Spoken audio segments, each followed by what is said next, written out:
Welcome. Thank you for joining us. We are talking about the holidays and what that looks like and how it can be stressful and how we can relieve that stress as well. I'm Rebecca Rose. I'm a credentialed veterinary technician in Littleton, Colorado. I'm the founder and president of Catalyst Veterinary Practice Consultants. And I've already been asked, can I share this video with others? And that's precisely what it's here for. Yes, these are recorded so that you can share them with veterinary team members, technician students, veterinary students. We want these messages spread far and wide within our community.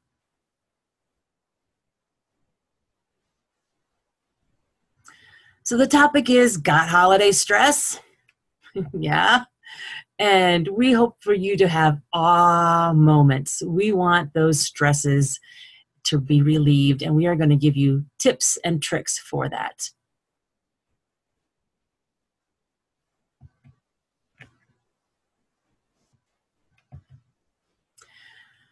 In the chat, and we will also be forwarding this to you later on as that email reminder comes out, but we have written a article for the Veterinary Practice News, and it's on keeping your sanity through the holidays. So anticipate that coming to you as well and forwarding it as well to your team members. So when you think of the holiday, what images conjure up in your brain? Now, these are some pictures of my husband and my son.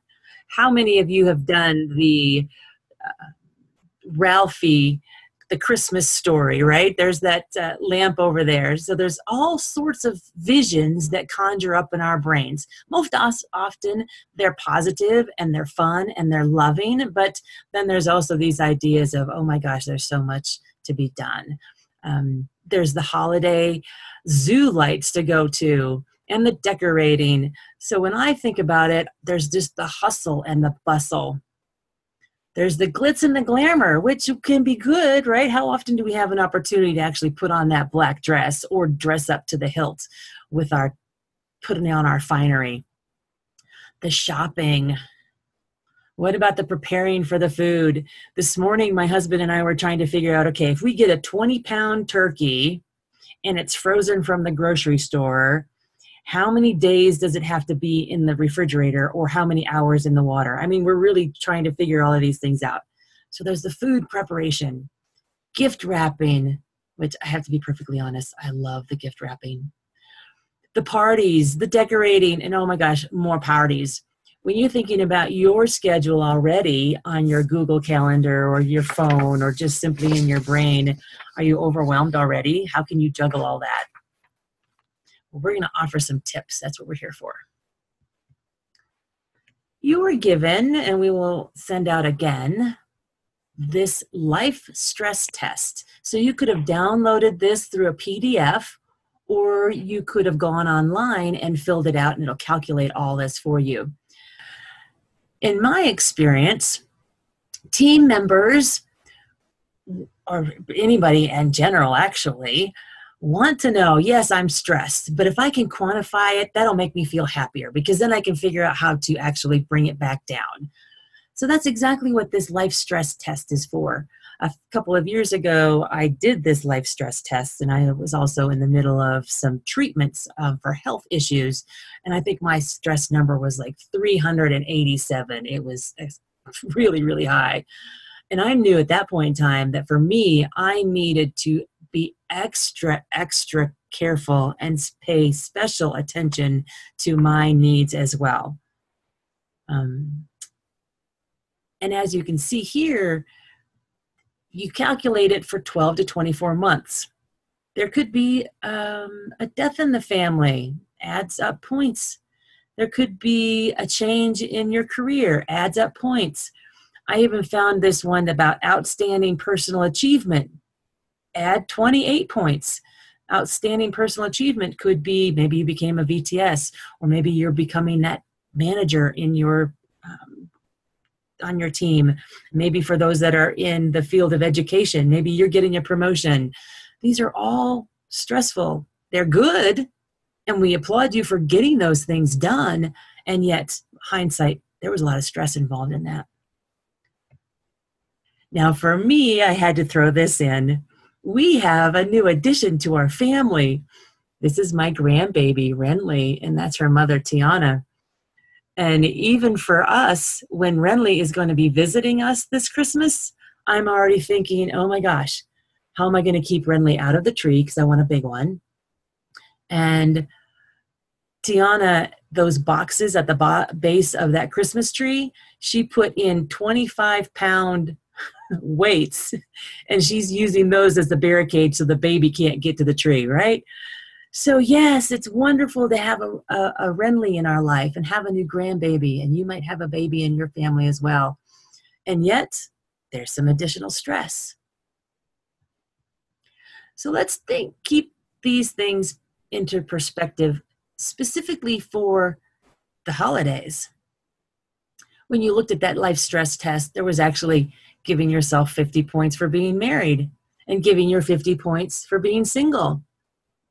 Obviously, during the holiday, there could be a change in family gatherings. That's an additional 15 points. These things add up.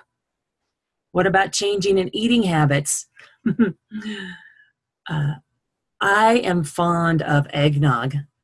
I've already gone through 2 of those little, I think maybe they're quart size eggnogs. Added calories, but oh my gosh, my coffee in the morning during the holidays require eggnog. Just for being in the months of November and December, we have 12 points. And for us in the veterinary community, I want us to add an additional 60 points because we know, and we're going to talk more about this, we have the added layer of euthanasias at our doorstep. So this is helping us keep things into perspective.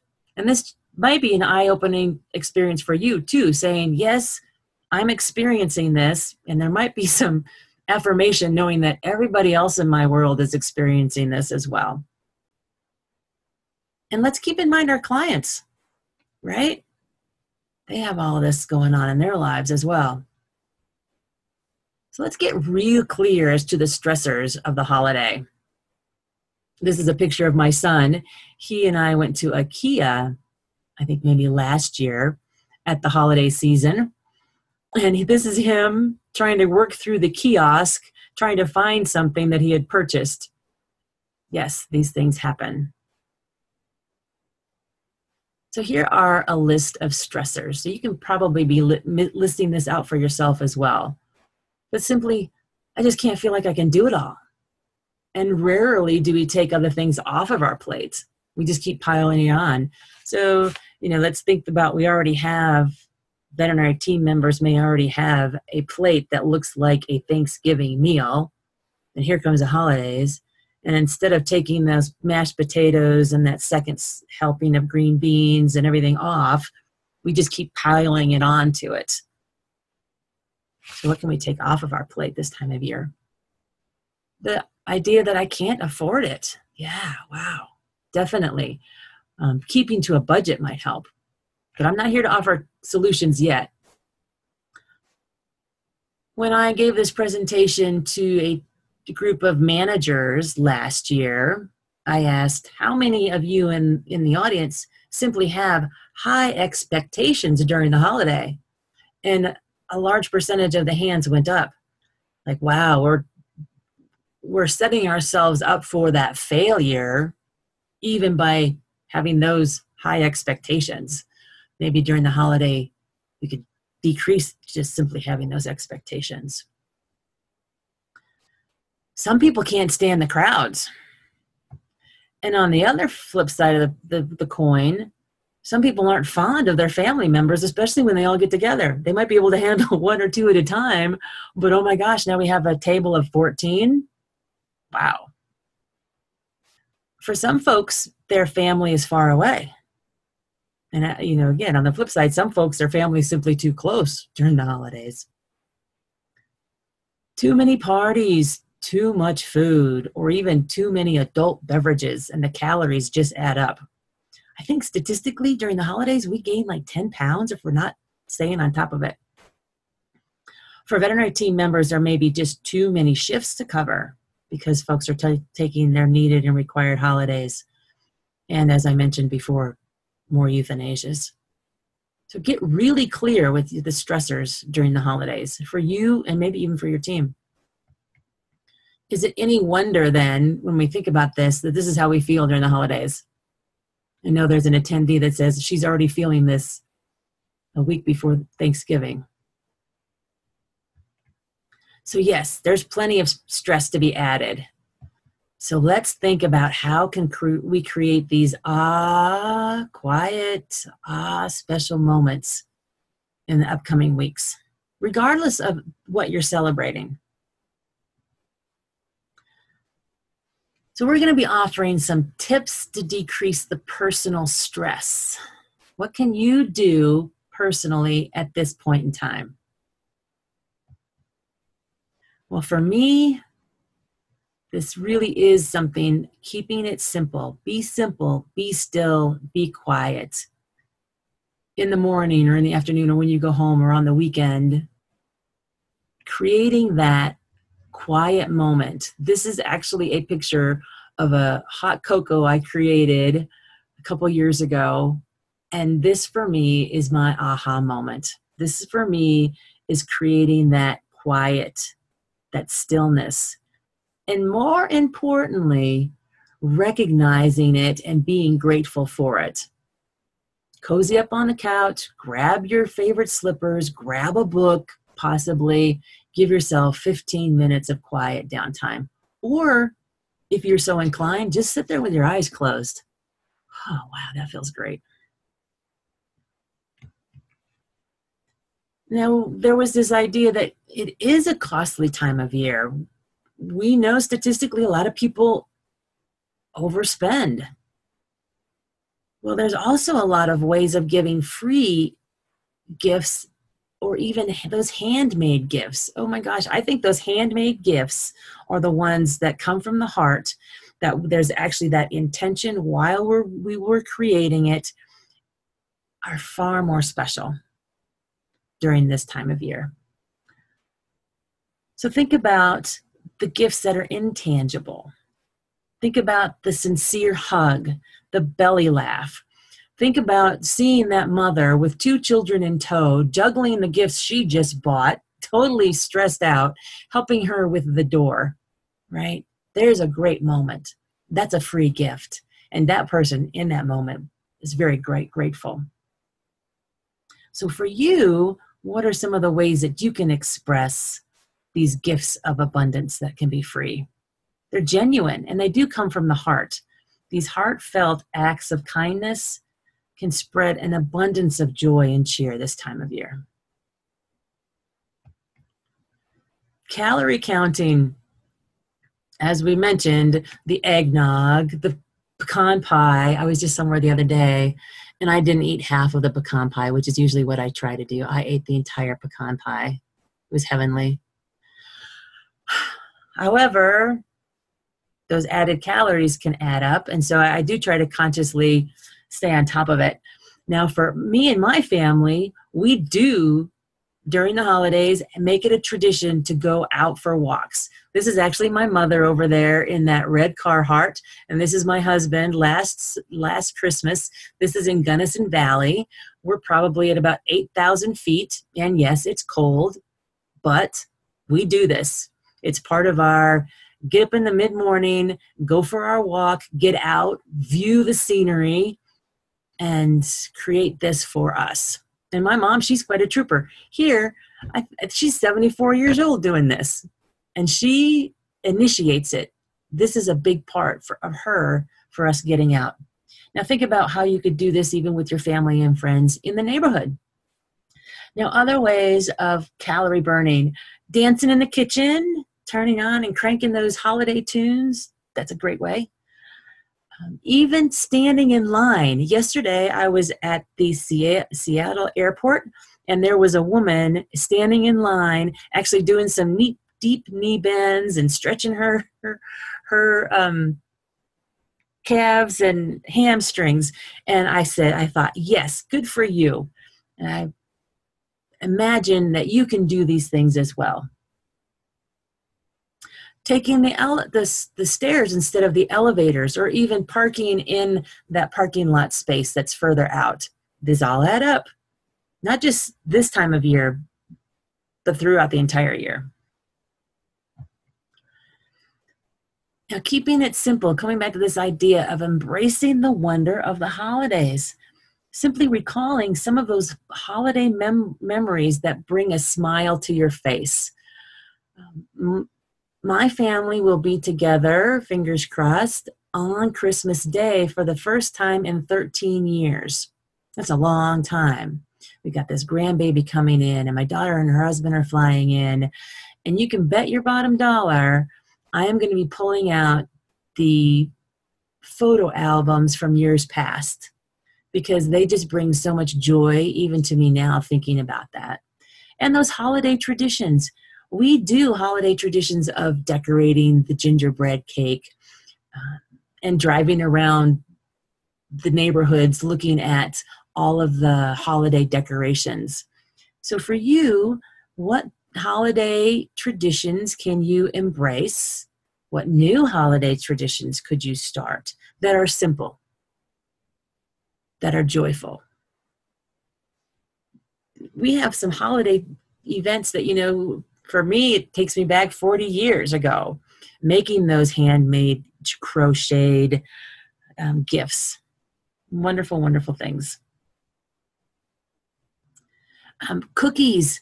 My mother still bakes hundreds of cookies and puts them in special tins. So other ways that you too can embrace the holidays and the wonder. This is one of my favorite, reminding you to keep it simple, silly, to simplify. Now, Lily Tomlin says, for fast-acting relief, try slowing down. This is a photo, and I have permission to post this. I was in an airport, as you can see, and oftentimes 98% of the people are totally into their telephone, and it's placed so up front in their face you can't even see their eyes. And I was so excited to see this young family playing cards. Another way of keeping it simple. Bring out those board games. Bring out the Yahtzee. It's a great way to re-engage those childlike memories. Moving on, so those were some tips. Now we're going to be moving into this idea of gratitude and how gratitude changes everything. So another way to help minimize the impact of the holidays is to focus on those positive aspects. What makes you enjoy your job? What makes you enjoy your coworkers? Maybe even bringing some of these ideas to the table for them. Now, my son gave me this gift some years ago, and it's one of my favorite. It's just a simple poster, and it says, "Spirit, in the quiet of nature, know the greatness of your spirit." So there's actually some research that has been done in gratitude, and it can simply make you feel better. People who experienced gratitude for 2 weeks, where they actually did a gratitude journal, they saw significantly increased happiness, greater job satisfaction, and just higher resilience to the stress. So those are great things. And that's simply by doing the gratitude journal, where at the end of the night or when you get home after work, you simply say, what am I grateful for? Sometimes putting down that I am here breathing, yes, can be a point of gratitude. And then there was a survey that almost all the respondents reported saying thank you to their colleague made them feel happier and more fulfilled. This is a fantastic time to increase those thank yous, those opportunities for appreciation. And yet, through this survey, only 10% actually acted on the impulse. So we have a lot of ways that we can express gratitude and appreciation throughout the day. You know, pat on the back. You did great. Thank you for completing this task. Thank you for thinking ahead and helping me with this endeavor. It's up to you, but be conscious of it. Bring more thank yous and appreciation into your day. And the best part about this, it's simply free. Gratitude is a bit of energy, just a small bit of energy, and yet the benefits far outweigh that cost of being free. And watch for people who don't get thanked very often. Consider, you know, maybe your veterinarian from the team members not getting thanked, or even the practice manager. I was speaking with a practice manager the other day, and she felt like, you know, she gives a lot of thanks out there, but she didn't feel like she got a lot of appreciation in return. Not that so that might be another place for you to offer gratitude and appreciation. All right. So let's look at some of these ways that we can, for our team, dive into these stressors and find solutions. So this is the support for your team. So let's be really clear and use this as an exercise with your team because it's powerful. I would suggest creating, or even for your technician students, creating an opportunity to define on a whiteboard or a flip chart during a team meeting or some other gathering what's stressing you out. We've already identified a number of them, but I'm going to tap into them again. Too many parties, too much food, too many adult beverages. These can be stressful. Your team might identify the cost, all the shifts to be covered, and this is really going to help them see that, oh, I'm not alone in this. This is powerful in that way. They're realizing, oh, others on my team are feeling very similar. And we can have more empathy for what's going on. The idea of more euthanasias is true. You may know this in your gut. You may know this through transactions during this time of year.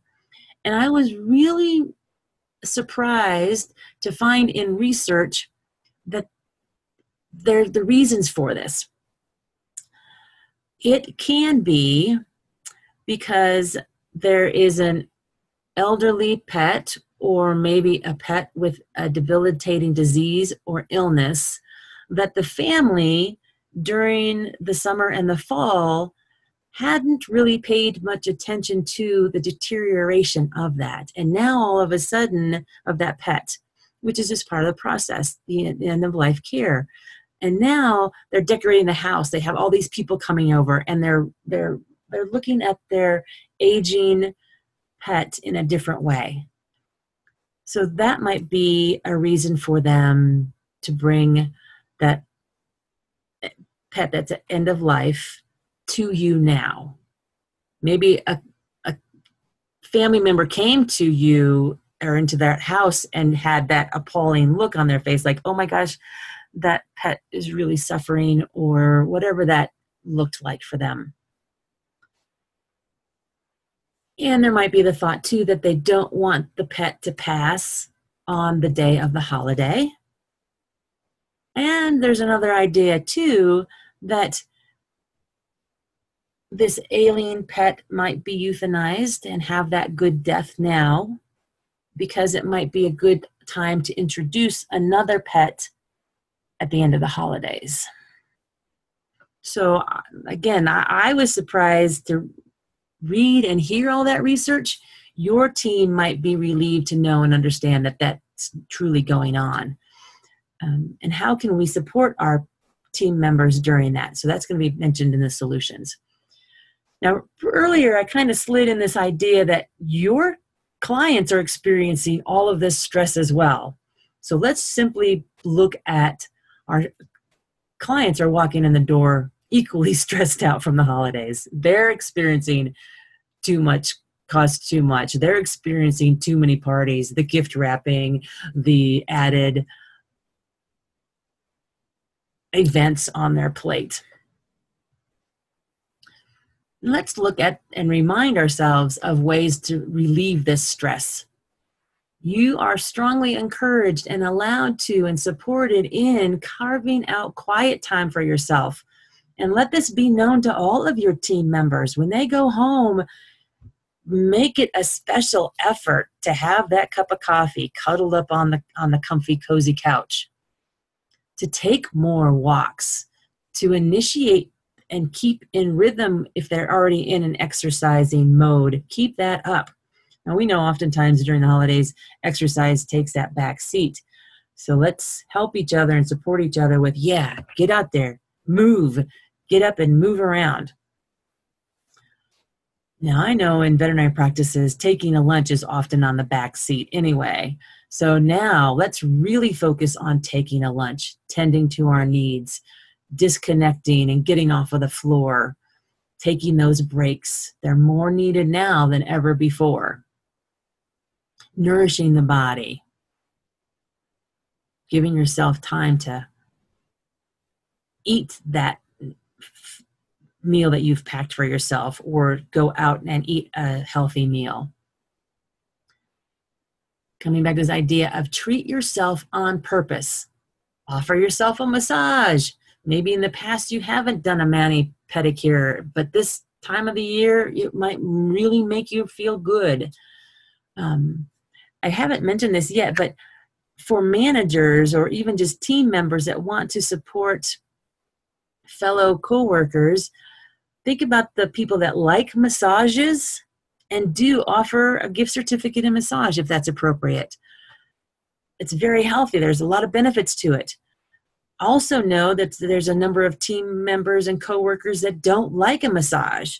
So it would be bad management or a bad friend if you were to give a gift certificate for a massage to someone who didn't like it. Now, we mentioned this idea of tracking and spending money on gifts. I personally, and I've done this for a long period of time, like to have all of my gifts purchased, and I'm not a big extravagant gift giver. That's just not a part of my past. It's not part of who we were as a family when I was a younger person. So that's something that I don't really go overboard at all on gifts. But I like, when I do purchase them, to have them purchased at the time of Thanksgiving. I like them already wrapped up, and I know that that's off my plate. That is not something that is a bother to me. And do track it. How much are you spending? The other thing I like to do is have my personal holiday greeting cards, and they already are written out. They have a stamp on them. They are ready to go, because I will get them into the mail shortly after Thanksgiving. These are things that I've done for me in time management for the holidays to make it better. What can you do for you for time management to make it better? And then this idea of lowering your expectations. I think this would probably help every single one of us out there. Lowering your expectations of the holidays. You know, how clean is my house before people come over? How do I need to decorate it before people come over? Just saying, hey, this for now is enough.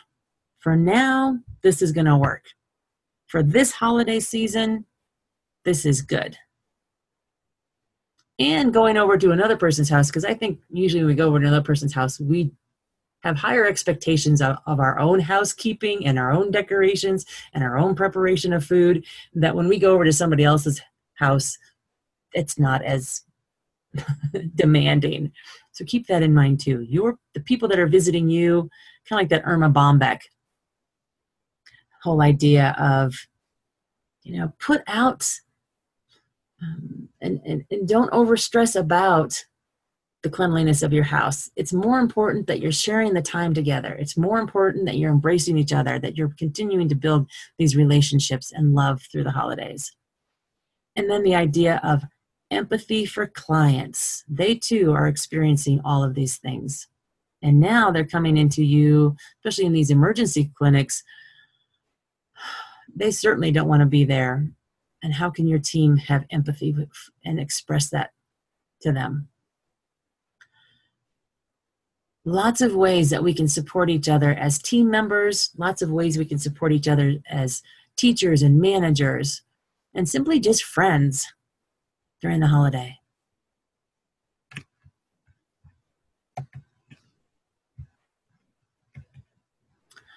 All right, so that was pretty much the down and dirty. Thank you so much for participating and listening, and I will open it up for questions here in a moment. But we have more upcoming webinars. They're on December 13th. We're going to have one on a healthy team habits, looking at ways that we can better serve each other and serve ourselves going into 2019. And we have a new lineup looking into 2019. So anticipate and stay tuned as to what that's going to look like. Now, Catalyst Vet PC, we offer a number of services. We offer team workshops, manager coaching, and even career coaching. We have boutique projects that we offer, like updating employee handbooks or training systems or auditing your hiring system. And new in 2019, we are going to be creating this collaborative cafe. So stay tuned for that. We do the Catalyst Veterinary Practice Consultant team wish you a very wonderful, happy, joyous holiday season. That comes from Denise, Jamie, and I, wholeheartedly. And reach out to us if we can help you in any way. So we want to help make your holiday season simple, fun, and loving. So hopefully through these tips of be simple, be still, be quiet, know that there are an abundance of gifts that we can give through hugging and opening the door, looking at the ways that we can burn extra calories, and embracing the wonder of holidays currently and the wonders of holidays past. These are all ways that we can help and support each other. Earlier, I mentioned the Veterinary Practice News article on strategies for holiday sanity. You and your team can look at that and use this as a step into the conversation of holiday stress. Well, as you know, you can reach out to us anytime. We can be receiving emails through Get Catalyst at Catalyst Vet PC. We truly do thank you for attending and wish you and your team a very wonderful and joyous holiday season. Thank you so much. Take care.